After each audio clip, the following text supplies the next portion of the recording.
la autosuficiencia. Nosotros decimos, yo puedo hacer todo por mi propia fuerza, yo soy inteligente, yo soy dinámica, yo tengo energía, yo puedo, yo soy una go-getter, yo lo voy a hacer sola ya. Eso no es lo que impresiona a nuestro Señor. A nuestro Señor lo impresiona la humildad y reconocer que sin Él no somos nada. ¿Eh? Aleluya. Dios ha, de hecho, Dios ha traído a los débiles. Dios es atraído por los débiles que admiten serlo. Esos son los débiles que Dios le gusta trabajar. El que admite que porque se vea un árbol bien frondoso así por fuera y se vean 2 o 3 frutitas. Entonces cuando Dios se acerca, yo veo ese árbol bien frondoso y veo que hay un potencial. Entonces cuando Dios se acerca, que ve que en ese corazón lo que hay una inseguridad, trabaja para Él cansado o sin deseo, eso Dios lo va a ver. Nosotros no podemos verlo, pero Dios lo sabe todo.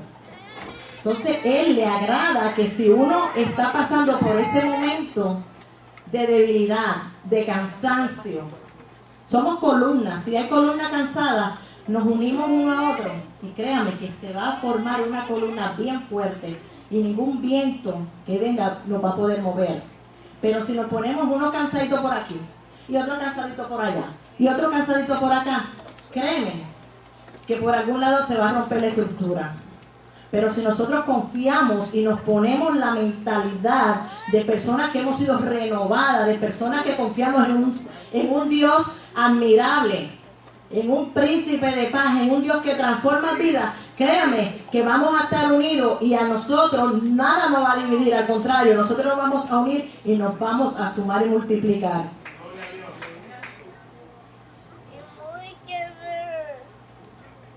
Tengo aquí la palabra. Nos dice en Mateo 5:3, bienaventurados los pobres de espíritu, porque de ellos es el reino de los cielos.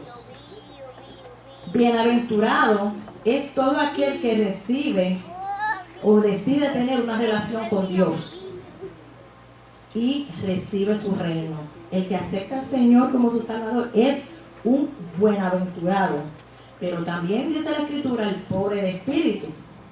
Hay que tener el valor de reconocer que espiritualmente sin Dios no somos nada, que nadie es autosuficiente y que hay que reconocer que necesitamos la vida, el poder y la gracia sustentadora del Espíritu Santo con el fin de heredar el reino de los cielos. Nosotros solos no podemos hacer nada, ni heredar nada, ni mover nada. Necesitamos siempre el Espíritu Santo de Dios para que nos agilice, nos ayude, nos transforme. Ese poder de Dios es lo que recibimos cuando recibimos el Espíritu Santo, pero no es para quedarnos con Él, es para compartirlo con las personas que aún no lo conocen, para que ellos también reciban la salvación, el poder, el amor de nuestro Señor, y que también trabajen al igual que nosotros para conquistar el reino de los cielos. Amén. La Biblia está llena de ejemplos de cómo Dios ama a los imperfectos y a las personas ordinarias. Qué cosa extraña, que a Jesús le gusta, a Dios le gusta usar a los débiles. Usualmente uno piensa, bueno, las personas fuertes nada más es lo que el Señor quiere usar. Pero gracias a Dios que Él también está, yo me siento muy alentada de que Él usa a las personas imperfectas, porque como yo soy imperfecta, me siento bendecida de que Dios me use. Una debilidad es un aguijón.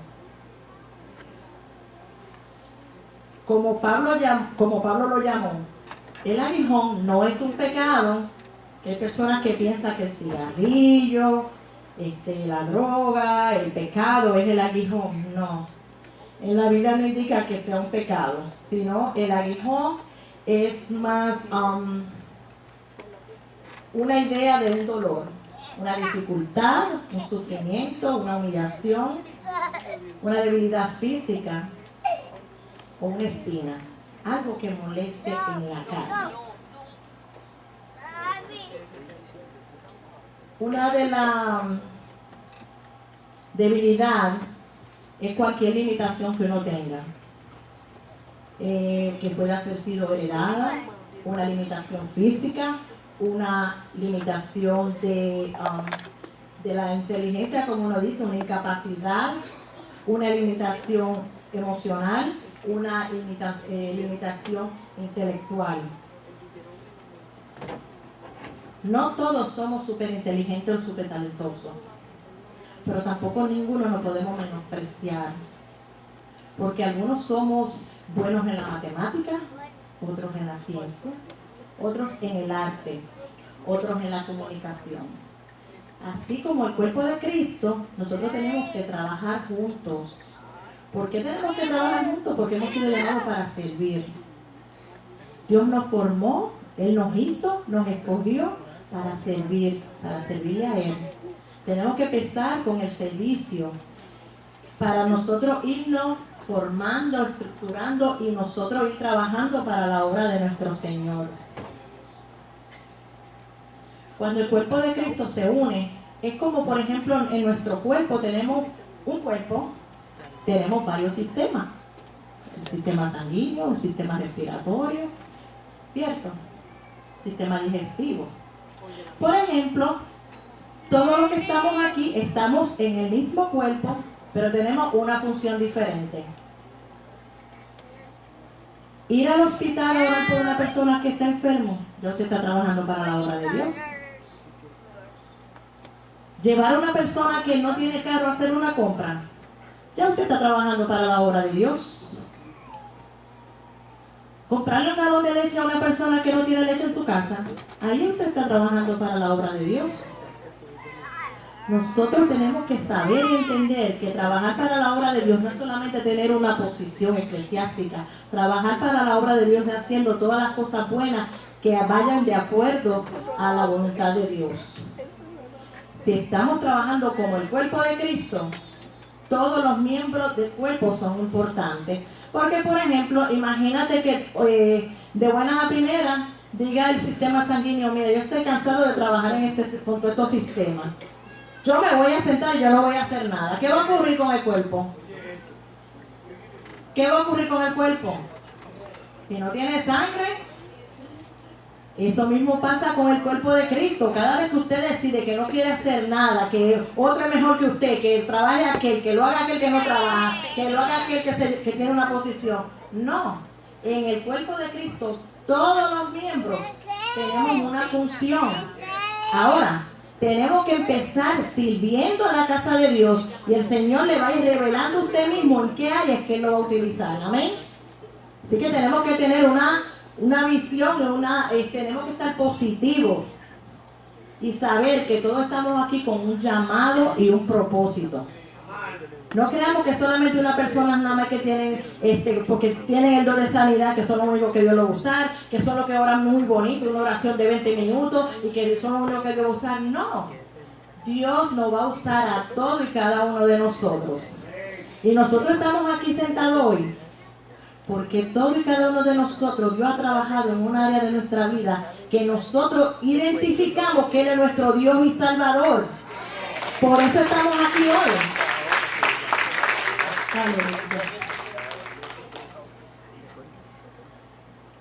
Nos dice la palabra en 1 Corintios 4:7.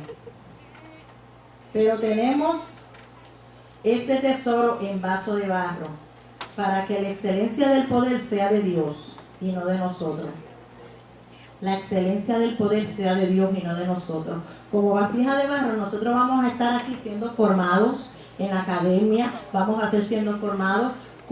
El pastor nos va a dirigir, pero todo esto para darle la gloria a Dios por esa formación que va a hacer de nosotros, porque todas las artesanías son comunes, son frágiles y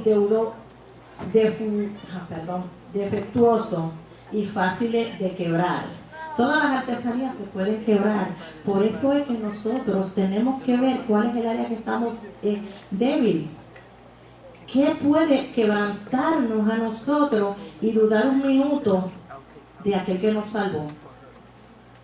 Porque por una tontería, si nos vamos enojados de aquí, no sabemos las otras personas por qué usted fue frágil y falló en esa área, pero si usted mismo acepta que usted necesita ayuda en cierta área, que necesita bregar con ese aguijón, cual sea que sea el que le esté trabajando en su debilidad, debe acercarse primeramente a Dios o en oración.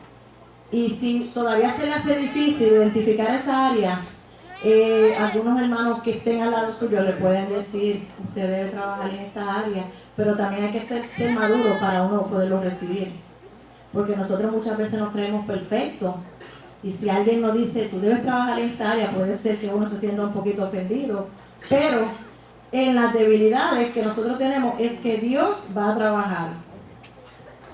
Pero para que esto ocurra, nosotros debemos seguir el modelo de Pablo, para que le permitamos a Dios trabajar con nuestras vidas. Otra cosa que le voy a decir, que debemos de alegrarnos de nuestras debilidades. Segunda de Corintios 12:9 dice, Pablo dijo, bástate mi gracia. Eso fue lo que el Señor le dijo ahí. Bástate mi gracia, porque mi poder se perfecciona en la debilidad. Por tanto, de buena gana me glorificaré más bien en mi debilidades, para que repose sobre mí el poder de Cristo. Bástate mi gracia. La gracia es la presencia, el favor y el poder de Dios en tu vida. Esa es la gracia. La fortaleza celestial que te va a dar la vida, la fuerza para tú poderte mantener en ese ámbito, pero tienes que invocar a Dios. Si tú no invocas a Dios, no vas a recibir esa fortaleza. Si tú no buscas de Dios, no vas a tener esa gracia que Él pone tan especial en todo y cada uno de nosotros. Al principio uno se pone a pensar en esto y como que no tiene sentido, pero todos aspiramos a algún día a ser libres de nuestras debilidades. Pero ¿llegaremos algún día a ser libres completamente de ellas?